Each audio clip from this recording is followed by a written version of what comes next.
Right, now it is time for our top 5 segment. Oh my goodness. This is where the real filmmaking takes place. Just saying.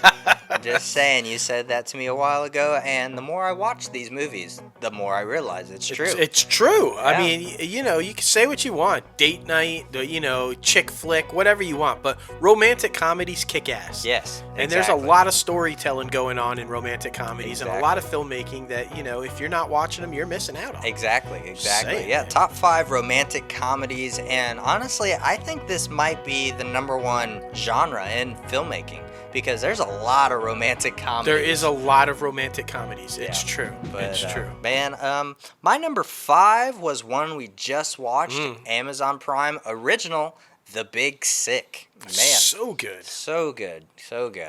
Starring and real life story by Camille Nibajer. Everybody knows I'm bad with names, but about to be in the Eternals and a huge comedian right now. But just an epic story about how he got started with his wife and how all that took place with she had an illness that she just couldn't shake, and then she ended up going to the hospital for a certain amount of time, and it was really good and a really good heart to heart film. Right. Agreed. I mean, and I think those are sometimes the best comedies Yeah. are the ones with tragedy. Yeah. I mean, Agreed. that's true. That's just how it goes. Mine, number 5, is a Reese Witherspoon. Of course. Who doesn't love Reese Witherspoon in Yeah. a good romantic comedy, right? Home Again. Yes. It's one of her newer ones, and one of her lesser scenes, unfortunately, because some big thing happened that kind of kept people away from the box wow. office when it came out. But it's really great. It's about her, and she's divorced from her husband, and she's trying to, reacclimate to life as a single woman. She's got 2 daughters, and her dad was a famous filmmaker. And so she comes across these 3 guys that are basically out in Hollywood as aspiring filmmakers. One's an actor, one's a director, one's a writer. And she kind of takes them in because she's got extra space in her stuff. And she falls for one of them and kind of a thing. And then the husband pops back in and is, uh-oh, what do we do now kind of a thing. I just thought it was really good. I love the way they blend the romantic comedy side of it, though, and then with the filmmaking aspect. Because if you're a filmmaker, they talk heavily about that whole thing, too. Candace Bergen. I mean, it's a great fucking film, bro. Yeah, it sounds like a great cast as well. Yeah, it's great. My number 4 was, everybody knows, I love the one and only Kevin Smith. So, of course, Chasing Amy. Ben Affleck, freaking the dude from My Name is Earl. Just so many phenomenal Joey Lauren people. Adams. Yeah, Man. just such a great movie about getting over your insecurities, basically, especially with another person that comes into the relationship that it's kind of taboo to you, so you have to learn how to love that person throughout their past, learning about their past. So honestly, one of the best speeches at the end of the movie by the one and only Kevin Smith. But yeah, so good. You never see Amy in the movie. It's not about Amy. No. It's about the story that Amy had. But Exactly. such a good movie. Such a good movie. And it's all about comics and Yeah, stuff exactly. Come on. I mean, I've said it before. I can't even argue. That's one of probably my favorite Kevin Smith film. Yeah. It's Chasing Amy, and one of my favorite films of all time.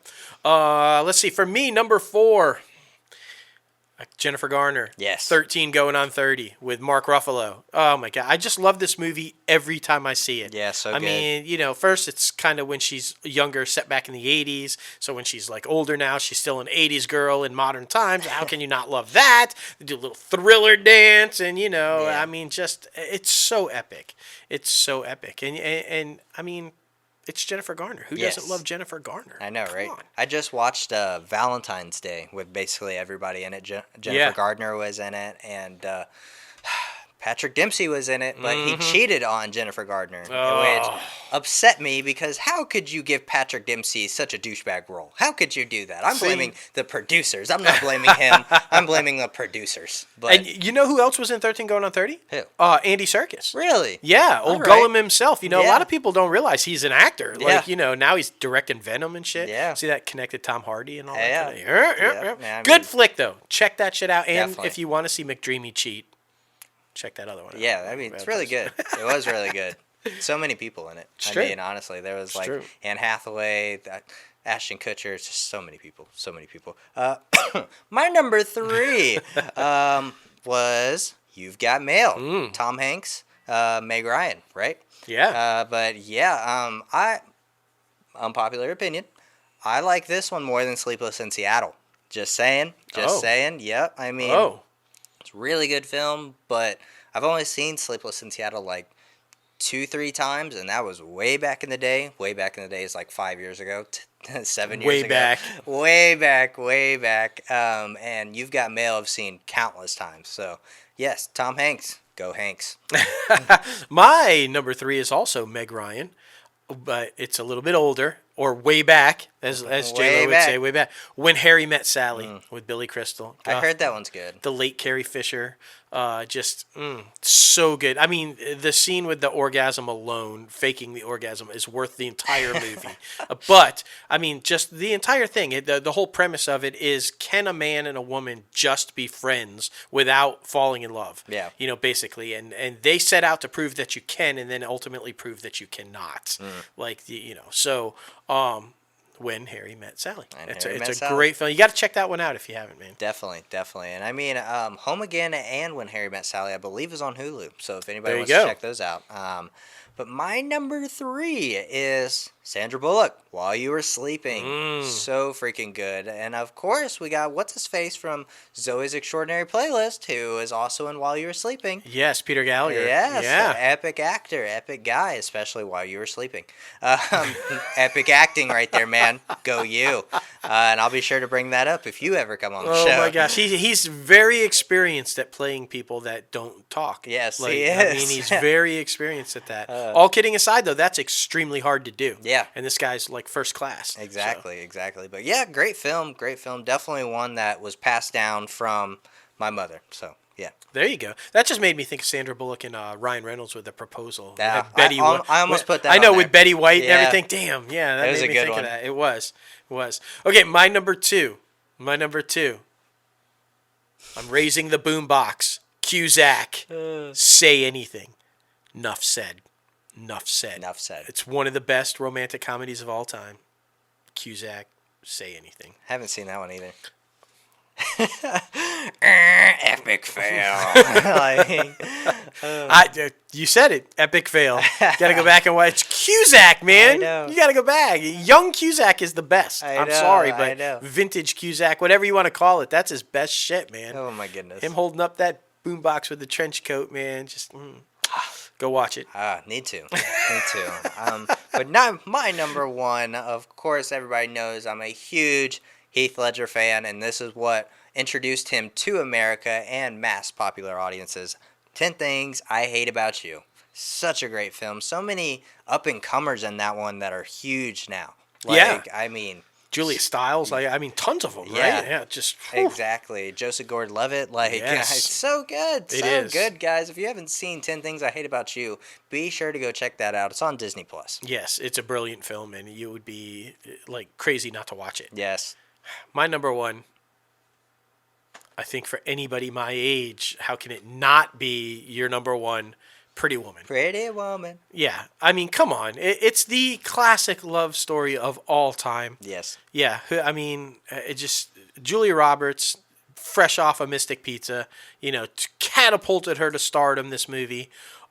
Richard Gere, it's a brilliant movie. Yeah. Hector Elizondo might be my favorite part about the whole movie, though. Oh, really? Yeah. Oh, yeah. With him taking care of Julia Roberts' character and Vivian, just brilliant. Yeah. I just really think and long had been talk about a sequel to this thing. Yeah. I'm so down with that. The premise was so good for the sequel. Should I put it out there? Put it out there. Put it out there. What the fuck? Edward is now a senator, U.S. senator, and he's considering running for a higher office. And, of course, his past comes out. They find out that the wife, Vivian, was a hooker, and in today's culture and time and everything. Maybe not so good for running for, a higher office. So that was the whole premise. I always thought that would be a brilliant idea. Unfortunately, Gary Marshall has passed, so the baton would have to be passed on. But yeah, I think it would be brilliant. But anyway, my number 1, Pretty Woman. Yes, and I mean, in Valentine's Day, Julia Roberts is also in that, and she references Rodeo Drive, and she's like, no, it was a mistake. I don't want to go back. So it's so good, but it's a Judd Apatow movie. So, That makes total sense. Yeah, exactly. He's kind of got romantic comedies down. He does. He does. Agreed. But I mean, so many good ones like Failure to Launch. We didn't even get into any of Matthew McConaughey's. No, I mean, yeah, How to Lose a Guy in 10 Days, or like, there's so many romantic comedies that are brilliant films. You know it's 5 is impossible. Van Wilder with Oh, Ryan yeah, Reynolds. Like, I love that one. And Dude. before what's her face went all crazy. Kate and Leopold with Hugh Jackman and Meg Ryan. Yeah. Another great one. Yeah. You know, a lot of people are unaware of, or just it's impossible to put 5. I know. I mean, I could I literally know. fill up the entire show with romantic comedies And that The I Holiday, enjoy. Yeah. I mean, come on. Man. So good. So good. But yes, those are our top 5 rom-coms. Be sure to check those out. And tell us yours. Exactly. What are your favorite top 5 rom-coms? Comment below on whatever video you're watching right now. Comment below. Yes.